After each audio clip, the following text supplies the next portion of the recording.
بسم الله الرحمن الرحيم. السلام عليكم ورحمة الله تعالى وبركاته. إذا لهنتي بدأوا دالكوسو دوادا جنة لك حولك ورارك وحن كوسو قد بنا dhacdooyinka ugu dambeeyay Soomaaliya caalamka qodobada aad ku daawan doontaan waxa qayb ka noqonaya ra'iisul wasaare Rooble oo weerar afka ah oo ka dhan ah ku qaada farmaajo kooxdiisa Villa Soomaaliya sheegana in qoyska Ikraan Tahliil ay cadaalad heli doonaan doorashada xubnaha baarlamaanka gobolada waqooyi oo ku socota wadadii loogu talagalay iyo farmaajo oo la sheegay in uu gan bidixayn la damacsan yahay qodobada kale aad daawan doontaan waxa qayb ka noqonaya ilaalada Saciid Cabdullaahi Dani oo bartamaha Garowe gabar lagu magacaabo Maryama Axmed si arxan darra ugu togtay wararkii ugu dambeeyay ee Garowe ka imaanaya ayaan idinkugu soo baahin doonaa Kenya oo rajabeel ka muujinaysa natiijada ka soo bixi karta maxkamadda ICJ ee badda Soomaaliya ee muranka ku galiyay iyo abaabul ciidan oo ay ku howlanta Kenya ayaad ku daawan doontaan dawladda Ethiopia oo muranka biyo xireenka Niil hadda u soo weecinaysa Soomaaliya iyo digniin dawladda Soomaaliya loo diray ayaa ku daawan doontaan xogii ugu dambeeyay ee soo kordhaya markale ismaqal iyo aragti wanaagsan ku soo dhawaada xulka wararka aanu ku bilaabnay ra'iisul wasaaraha xukuumadda Soomaaliya mudane Maxamed Xuseen Rooble oo khudbad ka jeedinayay munaasabadda hadal jeedinta musharaxiinta aqalka sare ee ka imaanaya deegaanada Soomaaliland ka socota teendhada ciidamada cirka ee Visionia ayaa ka hadlay xaaladda dalka uu ku sugan yahay ee cakirnaanta iyo jahwareerka sababay khilaafka kala dhaxeeya madaxweynaha madaxweynaha dhamaaday ee Maxamed Cabdullaahi Farmaajo Rooble ayaa muujiyay in muulehalkiisu uu yahay khilaafka marka dambaysa si xoogaysanaya u dhaxeeya isaga iyo Farmaajo wuxuuna tilmaamay in wax walba ay ka muhiimsan tahay xasiloonida dalka waxaase uu Rooble sidoo kale xusay in isqabqabsiga siyaasadeed iyo khilaafka jira uu dhammaan doono marka ay hagaagto doorashada sida uu hadalka u dhigay dhinaca kale wuxuu soo hadal qaaday gabadha dulmana ahayd marxuumad Ikraan Tahliil wuxuuna shaaciyay in wali cadaalada u taagan yahay uuna ku dadaali doono cadaalad u helidda qoyska Ikraan Tahliil hadalkan ayaa waxa uu ku soo aadayaa iyadoo uu haatan gabaabsi ku yahay wada hadaladii ka socday Villa Soomaaliya ee kala dhaxeeyay madaxweynaha madaxweynaha dhamaaday Maxamed Cabdullaahi Farmaajo iyo sidoo kale ra'iisul wasaare Rooble isla markaana ay garwadeen ka ahaayeen madaxweynaha dowlad goboleedka Galmudug Axmed Cabdi Kaariye Qoorqoor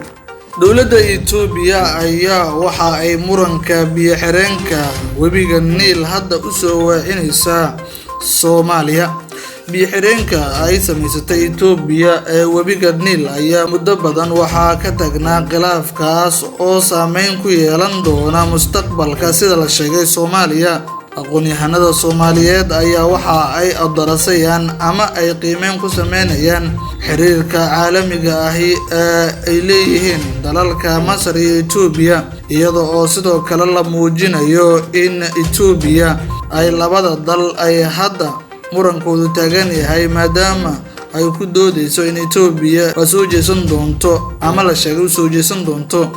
Jubba iyo Shabeelle waawiyada Soomaaliya mare kadib markii ay ka soo dhamaato webiga Niil ee hadda muranka adagi kala dhaxeeya Masar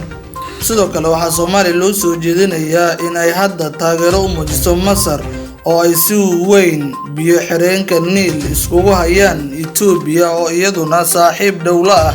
sida la sheegay madaxda ugu sareysa dalka Soomaaliya haddii ay Masar heshiis uga baxdo Soomaalidana waa uga bixi doontaa sida darteed Soomaaliya waa in ay taageerto Masar waayo waxa ay isku dan ahaayeen haddii Ethiopia ay ku guuldareysato kiiska Masar Soomaaliyana birri waxa ay ku sameyn doontaa baa la yiri in ay webiyaasha Shabeelle iyo Jubba ee Soomaaliya mara ay cunaqabateen horla ay saarto Ethiopia ugu dambeyntii waxa uu carabka ku dhiftay mid ka mid ah aqoon-yahanada Soomaaliyeed in Soomaaliya iyo Masar ay isku dan yihiin saameyn xoogan ay bulshadoodu ku yeelan doonto qorshaha Ethiopia ee waa kaligii faa'iideystiga ahi muranka biyo xireenka Niil ayaa muddo badan ka dhex taagnaa dalalka Masar Suudaan Ethiopia iyadoo oo si weyn uga dhex tafatay Masar iyo Ethiopia mana jirto ilaa iyo hadda heshiis rasmi ahi oo ay gaareen dalalka Masar iyo sidoo kale Itoobiya. ilaalada madaxweynaha dowlad goboleedka Puntland Mudane Saciid Cabdullaahi Dani ayaa waxa ay bartamaha magaalada Garowe caasimadda Puntland ay ugu toogteen marxuumad Maryama Axmed Maxamed. faahfaahin dheeraad ayaa waxaa laga helayaa dil ay ciidamada ilaalada gaarka u ah madaxweynaha Puntland saacadihii la soo dhaafay ee maanta ay ugu geysteen bartamaha magaalada Garowe ee xarunta gobolka Nugaal. dilka ayaa waxaa lagu waramayaa in loo geystay gabar dhalinyaro ahayd oo la socotay gaari marayay bartamaha magaalada sida ay inoo sheegeen ilo kala duwan oo deegaanka ahi. marxuumadda ayaa waxaa lagu magacaabi jiray Maryan Axmed Maxamed Caato, waxaana ay ka mid ahayd dadka deegaanka ku dhaqan ee caasimadda Puntland ee Garowe. wararka ayaa intaa ku daraya in dilka uu yimid kadib markii gaariga ay la socotay haweeneydaas uu soo dhexgalay kolonyo galbinaysa madaxweynaha, taas oo keentay in ay rasaasi ku dhiftaan ciidamada ilaalada ee madaxweynaha oo ka shakiyay baabuurkaasi. ilaa iyo hadda ma jirto wax hadal ah oo ka soo baxay madaxtooyada dowlad goboleedka Puntland. sidoo kalena saraakiisha laamaha ammaanka oo ku aadan dilka loo geystay gabadhaas. ehelada marxuumadda oo si adag uga hadlay dhacdadaas ayaa dalbaday in cadaalad loo helo dilka marxuumad Maryama Axmed Caato oo ay ku eedeysan yihiin ilaalada madaxweynaha Puntland Saciid Cabdullaahi Dani. Garowe ayaa waxaa marar badan rasaas ay fureen ciidamada ammaanka, waxa ay waxyeelo isugu jira dhimasho dhaawac ay ka soo gaaraan dadka rayidka ahi oo aanba wax galabsan. weli waxaad la socotaan weli waxaad daawanaysaan wararkeena gudaha. doorashada xubnaha gobolada waqooyi ee Somaliland ayaa maalinta birita waxa ay si rasmi ah uga bilaaban doontaa magaalada caasimadda ee Muqdisho, iyadoo oo maanta ay sameeyeen hadal jeedinta xubnaha u tartamaya kuraasta 11 ahi, iyadoo oo warar kala